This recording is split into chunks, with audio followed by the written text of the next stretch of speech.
যে দেশে 17 বছর পড়ালেখা করার পর পড়ালেখার পাঠ চুকিয়ে চাকরির আবেদন করতে গিয়ে বেকার যুবককে শুনতে হয় অভিজ্ঞতা ছাড়া চাকরি দেওয়া হয় না, তখন প্রশ্ন জাগে 17 বছর পড়ালেখা না করে কোনো ওয়ার্কশপে কাজ শিখলেই তো হতো। যে দেশে পাশ করার 4 বছরের মধ্যে বিয়ে করতে গেলে পাত্রীর মা প্রতিষ্ঠিত পাত্রের দোহাই দিয়ে বিদায় করে দেয়, তখনও প্রশ্ন আসে 17 বছর পড়ালেখা না করে ব্যবসার চিন্তা করলেই তো হতো, কারি কারি টাকা থাকতো। এ দেশে সার্টিফিকেট আর 2 টাকা পুরনো নোটের মধ্যে আদৌ কি কোনো পার্থক্য থাকছে? 17 বছর পড়ালেখা করার পর 12,000 টাকার বেতনে সকাল 9টা থেকে রাত 9টা পর্যন্ত ডিউটি করার অফার আসে।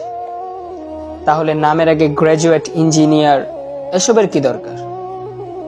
সিএনজি চালিয়েও তো 15,000-এর চেয়ে বেশি ইনকাম করা যায়।